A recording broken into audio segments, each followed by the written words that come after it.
नमस्कार दोस्तों, मैं डॉक्टर स्वप्निल सागर जैन निरामय होम्योपैथी के अपने इस YouTube चैनल पर आप सभी का बहुत बहुत स्वागत करता हूं। दोस्तों, हमारे परिवार में कुछ लोग ऐसे होते हैं जिनको कुछ खास तरह के लक्षण उनके जीवन में देखने में आने लगते हैं।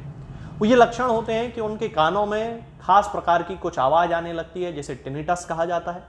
इसके साथ में उन्हें चक्कर आने की शिकायत होने लगती है, कंटिन्यूअस उनको चक्कर आते हैं, वर्टिगो जिसे कहा जाता है। लाइट हेडनेस इनको होने लगती है, यानी कि सिर में बड़ा अजीब सा हल्कापन रहने लगता है और डिजीनेस रहने लगती है। बड़ी अजीब सी उनके अंदर एक बेचैनी होने लगती है, एक घबराहट होने लगती है।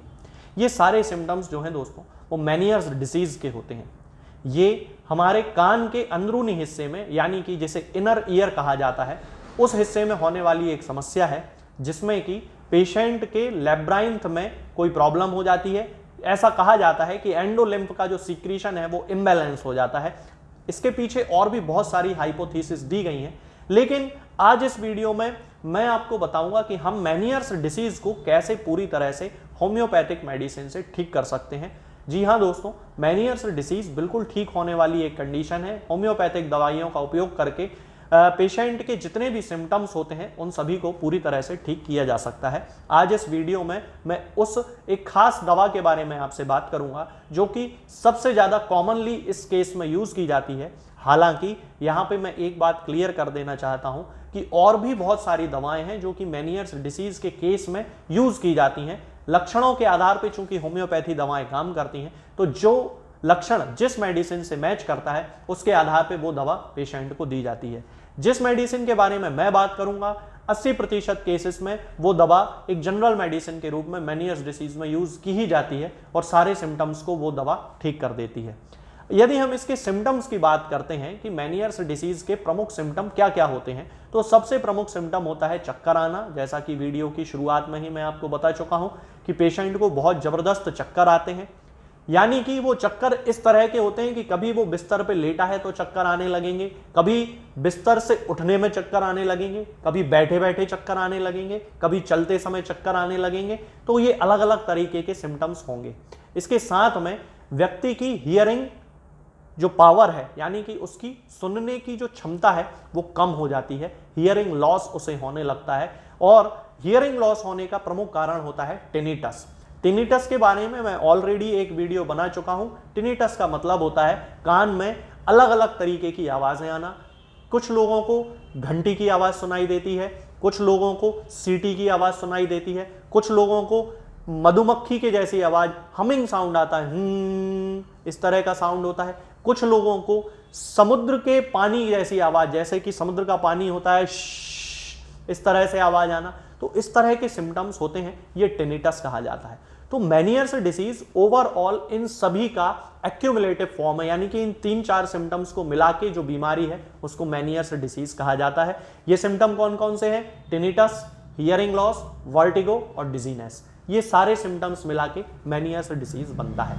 यदि हम इसके कारणों की बात करें तो बहुत सारी हाइपोथेसिस दी गई हैं। अभी तक इसको समझने का काम चल रहा है कि बेसिकली एक्चुअल जो रीजन है वो कौन सा है।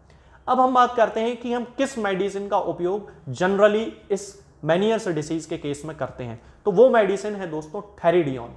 ये मेरे पास थेरिडियन 30 पोटेंसी में है, आप लोग देख सकते हैं यदि ये यहाँ पे क्लियर हो जाता है तो। ये थेरिडियन है, 30 पोटेंसी में इसका यूज जनरली किया जाता है सिम्टम्स की इंटेंसिटी के आधार पे और केस कितना क्रॉनिक है, यानी कि लक्षण कितने तीव्र हैं, और केस यानी कि बीमारी कितनी पुरानी है, उसके आधार पे इसकी पोटेंसीज चेंज होती हैं। हमेशा 30 पोटेंसी का उपयोग नहीं करना है। इसके जो लक्षण होते हैं वो सारे लक्षण खास तौर से टिनिटस, वर्टिगो और साथ में हियरिंग लॉस, ये तीनों जो सिम्टम्स होते हैं ये थेरिडियन में पाए जाते हैं। तो थेरिडियन बहुत अच्छी मेडिसिन मानी जाती है होम्योपैथिक मेडिसिनल सिस्टम में मेनियर्स डिसीज को ठीक करने के लिए। इसके अलावा थेरिडियन के कुछ स्पेसिफिक सिम्टम भी होते हैं जो कि यदि मरीज को दिए जाते हैं तो वो उसकी एक कॉन्स्टिट्यूशनल मेडिसिन के रूप में काम करती है और केस को 100% ठीक कर देती है। ये सिम्टम होते हैं दोस्तों कि इसका जो रोगी होता है उसको आंख बंद करने पर ज्यादा चक्कर आते हैं। मेनियर्स डिसीज का भी ये एक खास सिम्टम है कि जब भी व्यक्ति बिस्तर पे जाके लेटता है, सोने की कोशिश करता है और आंख बंद जैसे ही वो करता है उसको चक्कर आना शुरू हो जाते हैं। ये मेनियर्स डिसीज का एक सिम्टम है। इसके अलावा चक्कर और भी कई प्रकार के होते हैं। तो ये थेरिडियन का भी सिम्टम है कि आंख बंद करते ही चक्कर आने लगना। होम्योपैथी में आंख बंद करके यदि किसी व्यक्ति को चक्कर आते हैं तो उसको 100% ठीक करने के लिए थेरिडियन का उपयोग किया जाता है।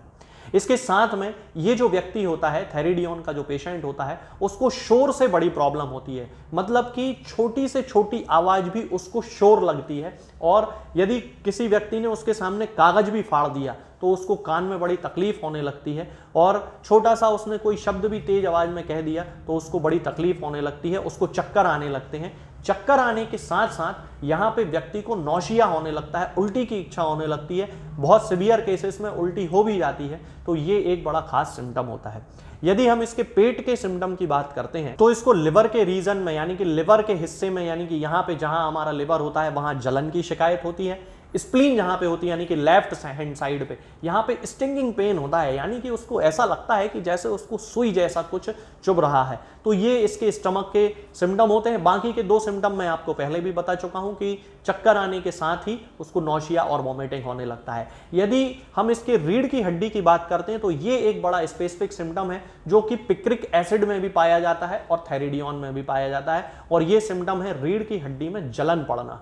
ये बहुत खास सिम्टम है दोस्तों। जिन लोगों को रीढ़ की हड्डी में जलन होने की शिकायत होती है उनको थेरिडियन और पिक्रिक एसिड 2 में से ही कोई एक मेडिसिन ठीक कर देती है। इसके अलावा वर्टिब्रा के आपस के आसपास के जो हिस्से होते हैं वहां पे इनको भी स्टिंगिंग पेन होता है, यानी कि वही चुभने जैसा दर्द जो कि स्प्लीन के एरिया में होता है वैसा ही रीढ़ की हड्डी में भी होता है। तो ये जो सारे सिम्टम्स होते हैं दोस्तों, ये थेरिडियन के खास सिम्टम होते हैं। मेनियर्स डिजीज की लगभग एक स्पेसिफिक दवा है। लगभग 80% केसेस को ये अकेली मेडिसिन ही ठीक कर देती है। मैंने अपनी क्लिनिकल प्रैक्टिस में इसको बहुत मिरेक्युलसली, यानी कि चमत्कारिक रूप से इसको रिजल्ट देते हुए देखा है कि जिन लोगों की हियरिंग कैपेसिटी, यानी कि सुनने की क्षमता केवल 20-30% रह गई थी, उनकी हियरिंग कैपेसिटी को 2 महीने में ही 80% तक डेवलप मैंने केवल थेरिडियन के उपयोग से होते हुए देखा है। तो सुनने की क्षमता में भी ये, यदि किसी को मेनियर्स डिसीज के कारण सुनने की क्षमता में कमी आई है तो उसको बहुत अच्छे से ये मेडिसिन ठीक कर लेती है। यदि हम इसके डोज की बात करते हैं तो थेरिडियन को 30 पोटेंसी से हमेशा शुरू करना चाहिए, और इसकी 2 बूंद सुबह 2 बूंद शाम को पेशेंट को कंटिन्यू 15 दिन देना चाहिए। ये एक जनरल मेडिसिन के रूप में यदि आप यूज करते हैं तो केवल इसका डोज है। आगे के डोज के लिए मैं आपको सजेस्ट करूंगा कि किसी होम्योपैथिक फिजिशियन से संपर्क करें, उसको अपनी पूरी हिस्ट्री बताएं, फिर उसके आधार पर डोज का सिलेक्शन यदि किया जाए तो आपका जो केस है वो पूरी तरह से ठीक हो सकता है। हो सकता है कि आपको 200 पोटेंसी की ज़रूरत पड़े, हो सकता है 1M 10M इस तरह की पोटेंसीज की ज़रूरत पड़े। तो आप जनरल मेडिसिन के रूप में अभी किसी व्यक्ति को आप 30 पोटेंसी से ही शुरू करें। अंतर आने लगेंगे चक्कर में और सुनने की क्षमता में और टिनिटस में, यानी कि कान में घंटी या सीटी बजने जैसी जो आवाज़ है उन सब में अंतर आने लगेगा। और जैसे ही अंतर आने लगे आप तुरंत किसी होम्योपैथिक फिजिशियन से संपर्क करके आगे की जो केस है उसको डिस्कस करें, और इस बीमारी से आप पूरी तरह से ठीक हो सकते हैं। आज के इस वीडियो में दोस्तों फिलहाल इतना ही। आगे के वीडियोस में मैं आपसे बात करूंगा कुछ नई बीमारियों के बारे में और उनकी होम्योपैथिक दवाओं के बारे में। तब तक के लिए जय हिंद, जय भारत। दोस्तों, होम्योपैथिक दवाओं को खाने का सबसे अच्छा तरीका होता है कि हम हमेशा खाली पेट इन दवाओं को खाएं। जिन दवाओं को दिन में केवल एक बार खाना है उन्हें सुबह खाली पेट खा लेना चाहिए। मुंह में अच्छे से कुल्ला करके, गार्गल्स करके मुंह को साफ कर लेना चाहिए, और उसके बाद हमें होम्योपैथिक दवाई खा लेना चाहिए। जिन दवाओं को दिन में 2 बार या 3 बार या 4 बार खाना होता है उन दवाओं को खाली पेट खाने का मतलब होता है कि हम उन दवाओं को खाने के लगभग आधे घंटे पहले या फिर 2 से ढाई घंटे बाद ही खाएं, और उस स्थिति में भी हमारे मुंह में किसी भी वस्तु का, किसी भी चीज का स्वाद नहीं होना चाहिए, ना ही हमारे मुंह में किसी भी चीज की गंध होना चाहिए, जिससे कि ये होम्योपैथिक दवाएं हमारे शरीर पर बहुत अच्छे तरीके से काम कर सकती हैं। तो हमें हमेशा ये ध्यान रखना है कि जब भी हम होम्योपैथिक दवा खाएं हमेशा खाली पेट खाएं, और हमारे मुंह में किसी भी चीज का स्वाद या किसी भी चीज की स्मेल ना हो। अब बहुत सारे लोग ये सोचते हैं कि हम कच्चा प्याज खा सकते हैं या अदरक खा सकते हैं या हींग खा सकते हैं या इलायची खा सकते हैं या नहीं। बिल्कुल, आप इन चीजों का इस्तेमाल कर सकते हैं। होम्योपैथिक दवाओं को खाते समय आप इन सभी चीजों को बड़ी आसानी से खा सकते हैं।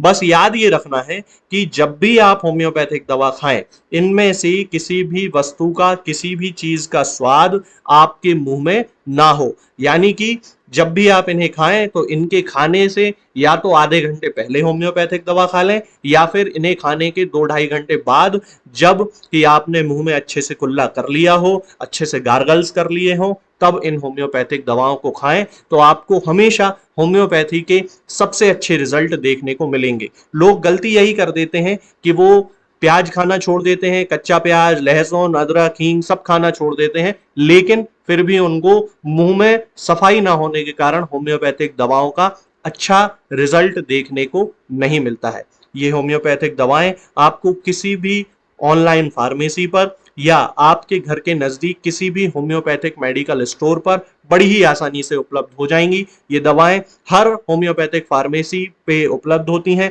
हर ऑनलाइन फार्मेसी पर उपलब्ध होती हैं, इसलिए आप वहां से इन दवाओं को प्राप्त कर सकते हैं। निरामय होम्योपैथी क्लिनिक से ना ही किसी मरीज को कोई दवा बेची जाती है और ना ही कोई दवा भेजी जाती है। इसलिए अपने नजदीकी होम्योपैथिक मेडिकल स्टोर या ऑनलाइन फार्मेसी से ही इन दवाओं को प्राप्त करें।